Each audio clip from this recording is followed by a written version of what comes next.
In the spring and early summer of 1943, as the air war over Europe entered its bloodiest phase, the P-47 Thunderbolt arrived in England with a reputation it had not yet earned and a weakness it could not yet overcome. It was big, immensely big for a single-engine fighter, and powerful, armed with 850 caliber machine guns and driven by the massive Pratt& Whitney R2800 engine. But for all its strength, the Thunderbolt suffered from one critical flaw that threatened to break its role in the strategic bombing campaign. It simply could not climb fast enough. Every morning at bases like Debden, Kingscliff, Boxted, and Horsham St. Faith, the runway echoed with the roar of dozens of P-47s taking off in long staggered lines, their silver fuselages shimmering under English clouds. Pilots in freshly activated units, the 4th Fighter Group, the 56th, the 78th, pulled back on their control sticks and watched the altimeter needles crawl upward with agonizing slowness. They needed altitude. They needed to reach the bomber stream cruising at 20,000 to 25,000 feet. They needed to be in position before the Luftwaffe attacked. But the Thunderbolt's narrow-blade Curtiss and Hamilton Standard propellers struggled to bite into the air during initial climb. The massive radial engine produced extraordinary horsepower, but the blades simply couldn't convert that power into thrust quickly enough. The result was a fighter that took too long, far too long, to get where it needed to be. And time was something the bomber crews did not have. When B-17 and B-24 groups of the 8th Air Force crossed the English coastline and headed toward the Ruhr, Kiel, or Hamburg, they did so alone for the first critical minutes of every mission. It was during these minutes, often just after crossing into hostile territory, that the Luftwaffe struck hardest. Jogged Geschwader pilots in Bf-109Gs and FW-190As dove through the loose perimeter, cannons spitting fire into bombers still forming up, their gunners barely awake, their guns not yet warmed. The P-47s were supposed to protect them, to be the fast-climbing shield that rose with the bombers. Instead, they arrived late. In briefing tents, the tension was palpable. Bomber commanders complained that their formations were being carved apart before escort arrived. Fighter commanders protested that their aircraft physically could not climb any faster. At Fighter Command HQ, the maps told the same story. P-47 squadrons scrabbled on time, but their climb to altitude delays created a deadly coverage gap that German pilots exploited with ruthless precision. Reports from April and May 1943 missions testified to the cost. On several raids toward Bremen and Wilhelmshaven, bomber losses spiked during the first 30 minutes of enemy contact, the exact window before the P-47s finally reached altitude. Pilots returning to base found themselves haunted by the sight of burning flying fortresses trailing smoke across the North Sea, victims of an escort fighter still fighting to reach the fight. Some P-47 pilots grew frustrated, even ashamed. They knew the Thunderbolt was nearly unbeatable at high altitude. They knew it could outdive anything in the Luftwaffe. They knew its rugged airframe could take punishing damage and keep flying. But none of that mattered if they arrived too late to help the men who needed them most. The Luftwaffe, keen observers that they were, recognized the weakness almost immediately. German intelligence noted the P-47's sluggish climb and began timing their attacks accordingly. They struck hard, early, and often, well before American fighters could fully form their escort arcs. The sky over northern Europe became a cruel race between the bomber stream and the climbing Thunderbolts, a race the Thunderbolts were losing. At Republic Aviation in New York, engineers received letters and field reports describing the Thunderbolt's anemic climb performance. Pratt & Whitney insisted the R2800's power output was not the issue. Republic agreed. The engine was fine, the fighter was fine. The problem was the propeller. The narrow-blade props installed on early P-47C and initial P-47D models were adequate for cruising and high-speed combat, but they failed to capture the immense torque produced at lower airspeeds during the initial climb. The engine was delivering more power than the blades could transfer to the air. In engineering terms, the Thunderbolt was being throttled by its own propeller. In combat terms, bomber crews were dying because of a mechanical mismatch. By June 1943, the frustration had reached its peak. The 56th Fighter Group, home to some of the most aggressive and technically savvy pilots in the 8th Air Force, sent a clear message up the chain: fix the climb or the Thunderbolt will never be a true escort fighter. And as the summer wore on, that warning grew sharper. The strategic bombing campaign was intensifying. The targets were farther away, the Luftwaffe was more coordinated, and bomber losses were rising. If the P-47 could not reach altitude faster, the 8th Air Force risked losing the air war before it had truly begun. Something had to change, something fundamental. And in the middle of 1943, engineers at Hamilton Standard and Republic proposed a modification that seemed almost too simple to matter. An entirely new propeller blade, wider, longer, and dramatically more efficient at converting raw horsepower into thrust. A blade that would let the Thunderbolt climb like the fighter it was always meant to be. A blade that would alter the course of the air war in Europe. But no one yet knew that. In the summer of 1943, all they knew was that the P-47 Thunderbolt, mighty as it was, had a weakness that threatened everything, and the war would soon turn on whether that weakness could be erased. The solution did not arrive with fanfare or sweeping strategic directives. It arrived quietly, in crates. Long wooden crates marked Hamilton Standard Propeller Assembly began appearing at depots in the United States in mid-1943, then at repair shops and fighter bases across England a few weeks later. Nobody on the flight line knew they contained the modification that would reinvent the Thunderbolt. At first glance, the new blades didn't even look dramatic. They were simply bigger, thicker at the root, broader at the tips, with a scooping curve that resembled the paddle of a canoe more than the slender, elegant blades pilots were used to. But for engineers, the difference was revolutionary. The R2800 double wasp engine churned out over 2,000 horsepower at takeoff, an enormous amount of force for a single-engine fighter. The old narrow blade props simply couldn't grab enough air to convert that horsepower into thrust. It was like trying to row a boat with toothpicks. The new blades, Hamilton Standard 13-foot paddle blades, fitted first to the late P-47C5 and early P-47D models, could finally capture the full torque of the engine. Suddenly, the Thunderbolt had the propeller it had always needed.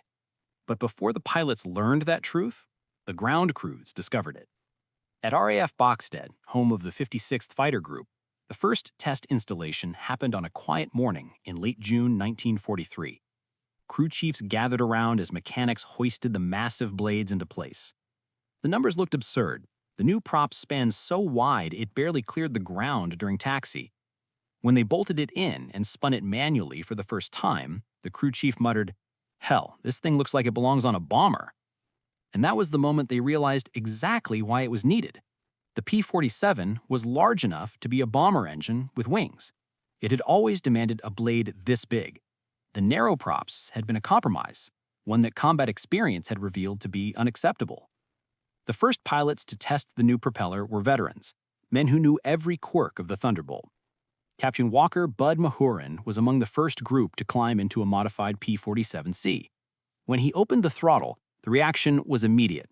The aircraft lurched forward with a punch he had not felt before, as if someone had grabbed the tail and hurled the fighter down the runway. The takeoff roll shrank by a third. The acceleration pushed him back into his seat. But the real revelation came seconds later. Mahurin eased back on the stick, watching the altimeter. The needle didn't crawl anymore. It leapt. The Thunderbolt surged upward, climbing with a force that made his stomach drop. By the time he passed 10,000 feet, he realized the truth. The aircraft was climbing almost 700 feet per minute faster than before. When he landed, he didn't bother with a technical explanation. He just pulled off his oxygen mask, grinning like a man who had just met a new airplane.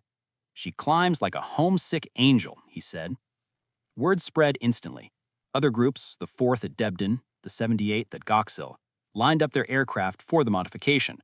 What began as a factory fix quickly turned into a field conversion program, with depot mechanics replacing thousands of blades right on the flight line.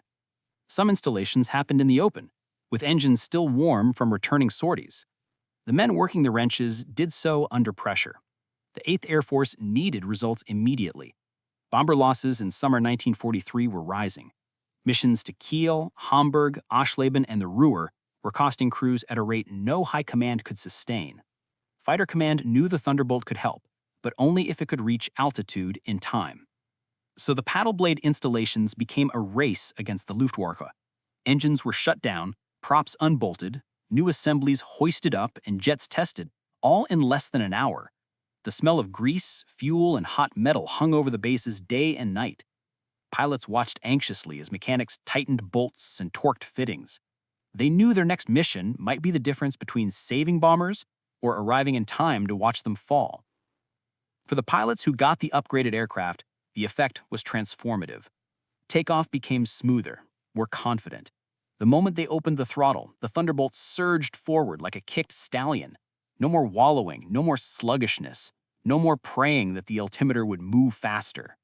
Now, they gained height rapidly enough to form up with bombers before the B-17s reached the coast. During practice scrambles, pilots found that their modified P-47s could outclimb not only their older Thunderbolt peers, but sometimes even Spitfire Mi-9s at low altitude, a fact that stunned everyone on the ground. Reports from flight test officers were unequivocal. Climb rate increased from approximately 2,300 feet per minute to nearly 3,000 feet per minute. The numbers were real. The pilots' enthusiasm was real. And soon, the Luftwaffe would discover that the change was real, terrifyingly real. As the summer of 1943 burned towards autumn, the stage was set for the first missions where paddle-blade Thunderbolts would rise with the bombers, reach altitude in time, and finally gave the Flying Fortresses the escort they had been promised since the day the P-47 arrived in England. The fighter that had been too slow was about to become the fighter the Germans feared. And everything began with the field modification in wooden crates. The first time the Luftwaffe realized something had changed, it was already too late. It happened over the North Sea on a cold, sharp morning in September 1943. The kind of day where the bomber stream looked like a silver highway stretching all the way from England to Bremen. B-17s of the 1st Bomb Division droned eastward, engines steady, contrails forming long white scars across the sky. And beside them, exactly beside them, not struggling thousands of feet below, flew P-47 Thunderbolts that had climbed into escort position faster than the German radar operators expected. They were the newly modified birds, the ones with paddle blade propellers, and they flew like different machines entirely. Only weeks earlier, these fighters would still have been clawing their way to 20,000 feet when the Luftwaffe pounced. Narrow blade propellers had forced the Thunderbolt into a long, lumbering climb that punished pilots and cost the bombers precious minutes of protection. But now, the transformation was astonishing. The moment the upgraded Thunderbolts opened their throttles, the 13-foot Hamilton Standard blades bit into the air with a power the old props had never managed. Instead of struggling upward at around 2,300 feet per minute, the P-47s now surged skyward at nearly 3,000 feet per minute, closing the altitude gap before the B-17s even reached the Dutch coastline. It wasn't subtle. Pilots felt it in their guts. The Thunderbolt no longer eased into the climb, it lunged, pinning them to their seats with a force they described as unexpected, violent, glorious. And that climb made something possible that had rarely happened before. The P-47s were waiting at altitude when the bombers arrived. The Germans noticed immediately. Luftwaffe ground controllers overwatching the bomber stream that morning radioed warnings to the fighters of Jagdgeschwader 26. American escort at height. Thunderbolts at height. That message had not been heard in months. One German pilot later recalled his shock. The big American fighters were already there. They were not climbing behind the bombers. They were with them. The technical shift that made this moment possible was almost invisible. Just a new propeller blade. But in combat, it felt like an earthquake. The P-47 could now launch, form up, and climb into the protective arc with confidence. Escort formations were tighter, earlier, stronger. And that meant that when Bf-109Gs and FW-190As dove towards the bomber stream, they no longer found a gap, they found a wall. One Thunderbolt pilot from the 56th Fighter Group described the feeling in his combat report. Before the new props, we chased the fight. After them, we owned the fight. A typical mission demonstrated the difference with brutal clarity. On September 15th, the 56th FG scrambled from RAF Horsham St. Faith to rendezvous with a bomber stream headed for Emden. Under the old configuration, they would have been climbing for nearly 20 minutes before reaching escort altitude. With paddle blades, they made it in roughly 12. That 8-minute difference was the margin between presence and absence, between deterrence and disaster. As they approached the Dutch coast, radar operators warned of incoming FW-190s forming for an attack run. But when the Germans broke through the scattered clouds, they didn't find defenseless bombers. They found Thunderbolts already at altitude, fanned out in a loose weave that covered the bomber boxes with a lethal umbrella of .5 caliber fire. And beside them, exactly beside them, not struggling thousands of feet below, flew P-47 Thunderbolts that had climbed into escort position faster than the German radar operators expected. They were the newly modified birds, the ones with paddle blade propellers, and they flew like different machines entirely. Only weeks earlier, these fighters would still have been clawing their way to 20,000 feet when the Luftwaffe pounced. Narrow blade propellers had forced the Thunderbolt into a long, lumbering climb that punished pilots and cost the bombers precious minutes of protection. But now, the transformation was astonishing. The moment the upgraded Thunderbolts opened their throttles, the 13-foot Hamilton Standard blades bit into the air with a power the old props had never managed. Instead of struggling upward at around 2,300 feet per minute, the P-47s now surged skyward at nearly 3,000 feet per minute, closing the altitude gap before the B-17s even reached the Dutch coastline. The bomber crews felt the difference as deeply as the pilots. Radio men and waist gunners who had grown used to watching Thunderbolts struggle upward beneath them now looked out their windows to see escorts already in position flying level with the formation, guarding them like armored knights. One B-17 gunner from the 306 bomb group wrote in his diary, "The jugs were there today, early. First time I ever saw them form up before we hit the coast."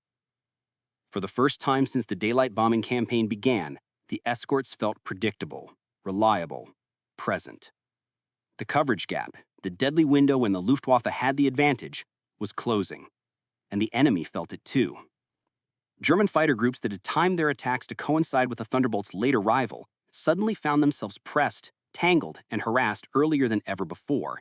They had relied on altitude, speed, and timing to hit the bombers at their weakest point. But now the P-47s denied them that timing, matching climbs they had once easily outrun. The change didn't win the air war overnight. The P-47s still lacked the range to escort bombers all the way to the deepest targets, not until late 1943 and early 1944 when drop tanks extended their legs. But the paddle blade modification fixed the aircraft's greatest flaw at the exact moment the 8th Air Force needed it most. And as the bomber offensive intensified toward the autumn of 1943, one truth was becoming unmistakable. The Thunderbolt was no longer catching up to the war. It was finally shaping it. By the autumn of 1943, the change was unmistakable. Where once the P-47 Thunderbolt had been a late-arriving guardian struggling to climb into the fight, it was now a constant presence, rising swiftly with the bomber stream, forming a shimmering silver shield at 25,000 feet, and meeting the Luftwaffe head-on before a single cannon round could find a B-17's aluminum skin. The Hamilton Standard paddle blade propeller had not merely improved the Thunderbolt's climb rate, it had reshaped the very geometry of the air war. Suddenly, the 8th Air Force could plan missions with the expectation, not the hope, that Thunderbolts would be in position. And that small shift rippled outward into something far larger, the first real Allied ability to press daylight bombing deeper into Germany with confidence. The transformation became clear during the missions of September and October 1943. As B-17s and B-24s rose from airfields across East Anglia in the early morning haze, the upgraded P-47Ds now climbed with a smooth, assertive thrust that erased the old anxiety of lagging behind. The bomber crews noticed it first. Waist gunners peering through frost-rimmed windows saw Thunderbolts sliding into escort positions far earlier in the climb. Pilots of the lead elements of the 1st and 3rd Bomb Divisions reported seeing P-47 top cover as early as the English coastline, a sight virtually unheard of only months before. And the Luftwaffe felt the difference almost immediately.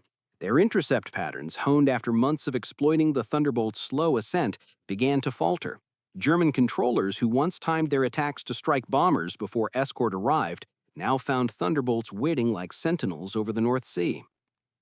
In late September, during a series of raids toward Emden and Oldenburg, German pilots from JG-26 and JG-2 broke out of cloud layers expecting undefended bomber formations and instead met P-47s diving straight at them from above. One pilot later wrote in frustration that the Americans had become impossible to predict, their fighters appearing earlier, higher, and in greater strength. That was the difference a 700-foot-per-minute climb improvement made. The Thunderbolt was now a machine that controlled altitude instead of chasing it, and altitude was life. The change empowered the 8th Air Force to begin a new phase of the bombing campaign. Deeper targets, longer penetrations, and a willingness to fight their way into the German heartland instead of merely skimming its edges. As October 1943 unfolded, paddle-blade P-47s escorted bombers into airspace that had been too dangerous only weeks earlier. Bremen, once a graveyard of B-17s, now saw escorts overhead for more of the mission. Hanover, Munster, Wilhelmshaven, and the industrial zones ringing the Ruhr felt the pressure of improved American fighter performance. And the Germans responded with fury. On October 14, 1943, the 8th Air Force launched the second Schweinfurt raid, a mission that would become infamous for bomber losses, but equally revealing for the evolving role of the P-47. Though the Thunderbolts still lacked the range to stay with the bomber stream all the way to the target, their paddle blade-enhanced climb allowed them to provide a longer, stronger escort during the opening and closing phases of the mission. On earlier raids, the Luftwaffe had feasted on bombers during these windows. Now they had to fight past swarms of Thunderbolts whose improved climb and acceleration allowed them to intercept German formations earlier, disrupt their runs, and blunt the precise timing that German units depended on. One P-47 pilot from the 4th Fighter Group recalled diving on a formation of VF-109 G6s that had expected to find the bomber stream unguarded. They weren't looking for us yet. The climb got us there early. It let us hit them before they could get into their attack pattern. This was the essence of the change. The Thunderbolt was no longer reacting to the Luftwaffe, it was preempting it. The improved climb also transformed the way P-47 groups fought. Previously, many P-47 pilots avoided vertical engagements with the more agile Messerschmitts and Focke-Wulfs until they had enough altitude to dive with advantage. Now they could take the fight upward with confidence. The paddle blades gave them the ability to match German climb bursts, long enough to spoil an enemy's attempt to zoom away. German pilots accustomed to out-climbing Thunderbolts suddenly found themselves pursued aggressively in the vertical, with the big American fighter hanging on their tails longer than physics should have allowed. The enemy noticed. From late 1943 intelligence summaries, Luftwaffe staff wrote that the Thunderbolt has improved its climbability and now can press attacks in vertical maneuver. That was an extraordinary admission from a force that had long relied on superior climb to dictate engagements. And yet, perhaps the most important effect of the modification was psychological. For the bomber crews watching from their turrets, the early appearance of the Thunderbolts meant hope. It meant they were no longer alone during the most vulnerable stretch of their missions. It meant the escorts could meet the Luftwaffe with strength rather than desperation. For the fighter pilots, it meant pride, a sense that their Thunderbolt was now what it had been promised to be, a high-altitude guardian worthy of the men who flew it. Reports from the 56th, 4th, and 78th Fighter Groups were filled with the same sentiment. With paddle blades, the P-47 had finally come into its own. And for the Luftwaffe, it meant trouble. The defensive rhythm they had used for a year was broken. Their intercept timelines were disrupted. Their pilots were forced into harder, riskier angles of attack. And all of it came from a modification so small it could be shipped in a wooden crate. The P-47 still lacked the range to follow the bombers to the deepest German targets. That challenge would not be solved until drop tanks, and the arrival of the P-51 Mustang changed the game. But in late 1943, during the most desperate phase of the daylight bombing campaign, the paddle blade propeller turned the Thunderbolt from a struggling escort into an aerial bulwark that could finally hold the line. The air war was shifting, and soon the Germans would feel the full weight of what the improved Thunderbolt could do. By the time winter crept over East Anglia in late 1943, the pilots of the 8th Air Force no longer spoke about the paddle blade propeller as a modification. They spoke about it as a rebirth. The Thunderbolt that had arrived in England in the spring, a lumbering brute with magnificent diving power but a frustrating, mission-breaking climb, was gone. In its place stood the fighter the designers had always intended, a machine that could rise fast, hit hard, and meet the Luftwaffe on equal terms at the altitudes where the air war would be decided. Yet, the true impact of the modification only became clear when commanders reviewed the after-action reports of the autumn bombing campaign. Mission logs from September to December 1943 showed a dramatic improvement in escort effectiveness. Radar plots revealed that P-47 units were reaching escort altitude earlier and holding it longer. The coverage gap that had once stretched tens of miles into enemy territory had shrunk to almost nothing. And bomber crews, who had grown used to watching Thunderbolts struggle beneath them, began reporting that the fighters were visible beside or above the bomber stream from the earliest phases of the mission. Bombardier diaries spoke of hearing P-47 engines overhead while still forming at 18,000 feet. Waist gunners wrote that the sight of Thunderbolts sliding into station as the bombers turned toward the German coast felt like a promise kept. On the other side of the channel, the Luftwaffe's reaction was equally telling. Jagdschwader commanders noted that American escort fighters were appearing earlier than anticipated, disrupting attack patterns before German fighters could properly mass. Pilots who once used vertical maneuvers to shake Thunderbolts now found themselves pursued through climbs they had expected to dominate.